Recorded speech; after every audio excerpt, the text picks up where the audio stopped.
Hi guys, 18 Dapper here and welcome to this match preview for this Saturday's game. It's another tough one for the Rovers. We're travelling to Gillingham. Let's get the video started.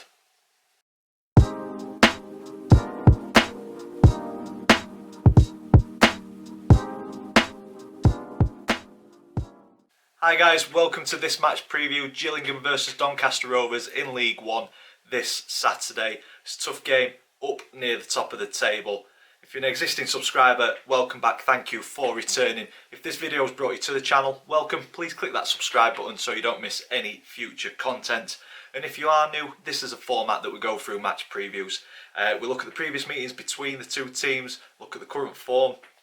I choose a Doncaster Rovers player to focus a little bit on, and then I give a brief history on the opponent, in this case Gillingham.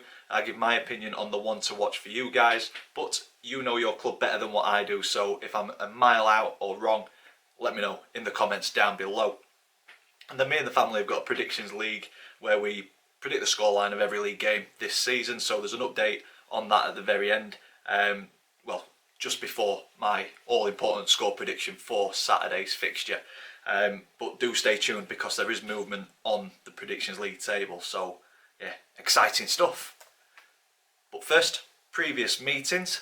Gillingham and Donny have faced off a total of 67 times across our history, and the odds are stacked in Gillingham's favour with 34 wins out of those 67 games.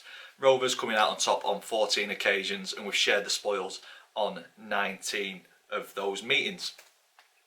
But it's not all bad news for Rovers. If we look at the last 5 meetings between the two clubs, it's fairly even. Going back to 2018 at Priestfield, we won 3-1. And then in 2019, it was a 1-1 draw at the Keepmoat Stadium. And then we got battered in the FA Cup 3-0 in 2019.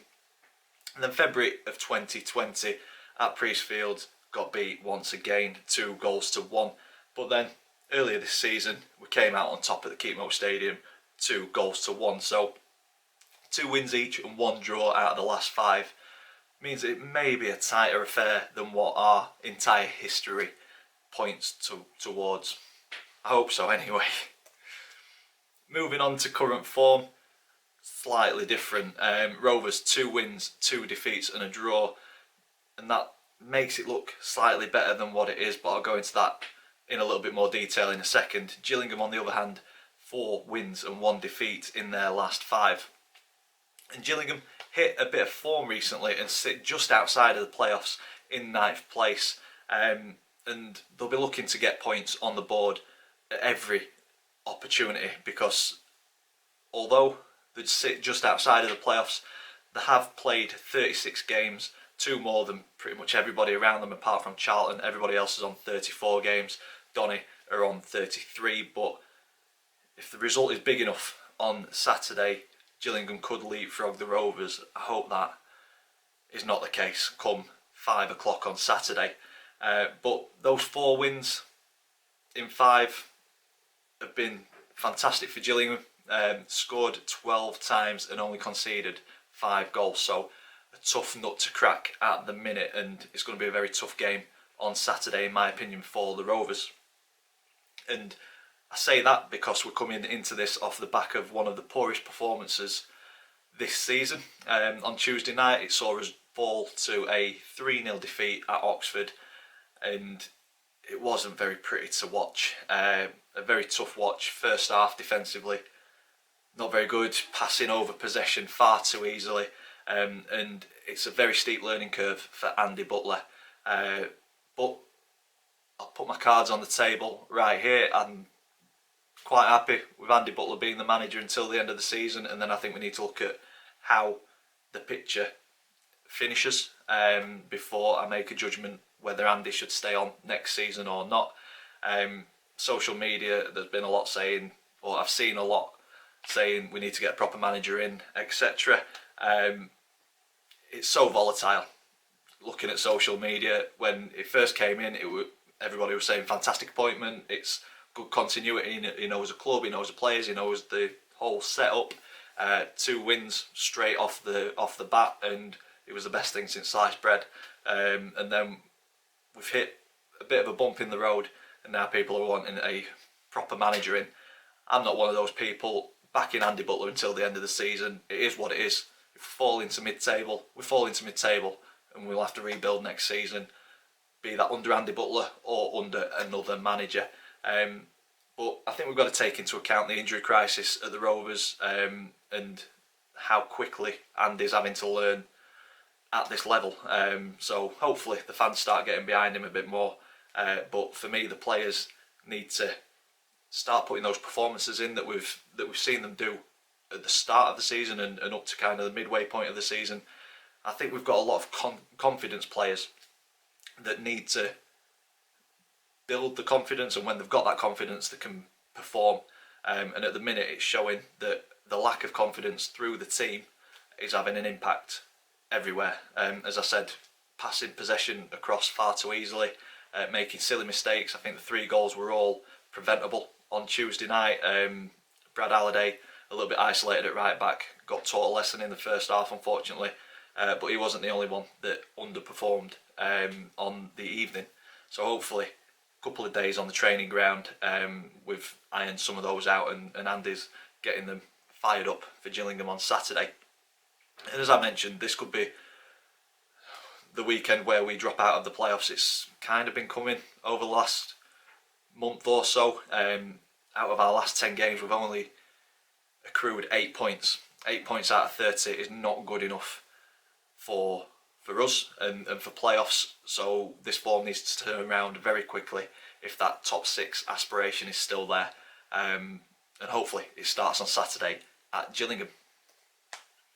Moving on to player focus. So I've kind of touched on our poor performance on Tuesday night, and for me there was a few shining lights and promising prospects on Tuesday. AJ Greaves, one of them. But I'm going to focus on Brandon Horton. Made his league debut, coming off of the bench, and for me he just looked positive.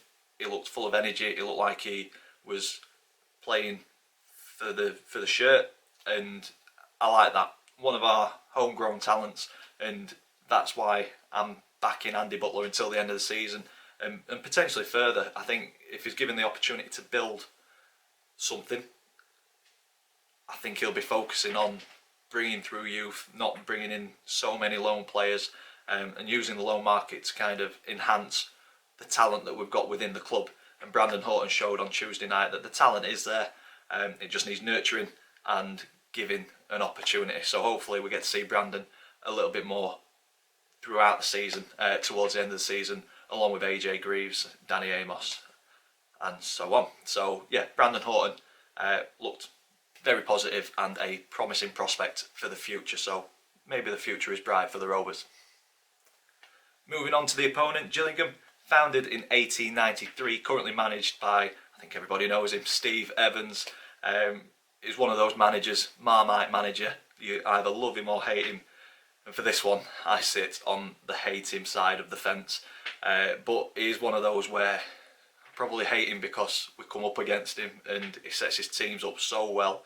They like to, or in my opinion, they like to make a game disjointed, very theatrical on the sideline, and I think that those kind of mind games potentially win points throughout a season. So yeah, I think if he was in our dugout, I wouldn't be too happy about it, but he's one of those where you'd sooner him be on your side than coming up against him. But for the record, I'm glad that he's not in our dugout. But yeah, he's not a bad manager. As I say, sets his teams up really well, difficult to beat. 38, almost 39% win rate at Gillingham, so obviously doing a very, very good job, and they're in a good position. I believe Steve Evans and his team are a big part of why Gillingham are pushing for top 6 this season. Looking back at a few recent honours, League 2 winners back in 2012-13, League 2 playoff winners back in 2019, and then League 1 playoff winners back in 2000. League 1 was Division 2 at that point, maybe, or Division 3. That was before it changed to League 1, but yeah, League 1 playoff winners in the year 2000. Moving on to the one to watch, in my opinion, for Gillingham. I'm going with Verdane Oliver. Probably butchered his first name. If I have, let me know in the comments down below. This guy, absolutely on fire. 15 goals across all competitions, and he's been involved with plenty of assists as well. And over the last 5 games, those 12 goals that Gillingham have scored, he's been part of 6 of them, scoring 6 of those goals. So for me, if our defensive display is as it was on Tuesday night, he could have an absolute field day.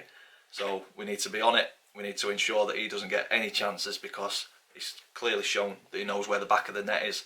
And yeah, if he gets that opportunity, I think he will put it away. So for me, Verdane Oliver is the one to watch for Gillingham on Saturday. Before I go into the Predictions League table, just a quick shout out to Gills in the Blood TV, fantastic channel, go and check them out. I'll link their channel in the description down below. I'll be looking forward to the content that they put out for this upcoming fixture. And the Predictions League table, if you are new to this, the family and I predict all the score lines. If you want to see them before the next preview, I do now put them onto my Twitter page, so follow that, that's in the description down below.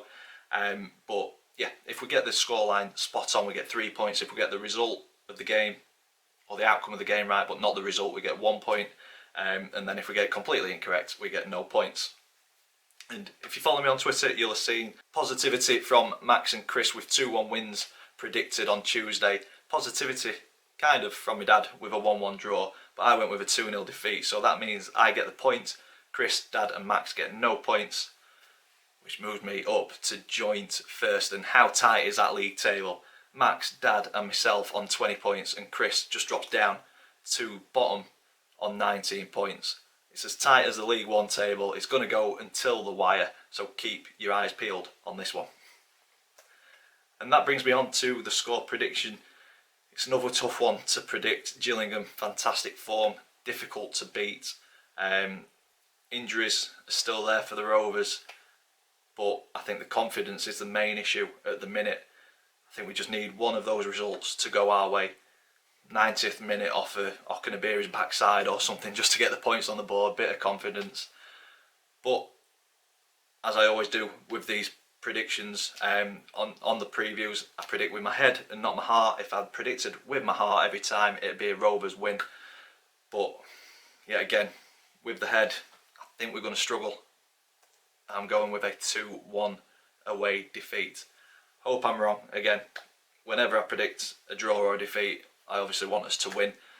I just can't see it. I think we're going to drop out of the playoffs this weekend, and Andy Butler's got then a full week to work on the squad before MK Dons. But yeah, 2-1 defeat for me on Saturday. Please be incorrect. And that is where I'm going to leave this video. If you've enjoyed it, big thumbs up for us. Please comment in the section down below. If you haven't already, please click that subscribe button. As always, thank you for watching, and I will see you in the next one.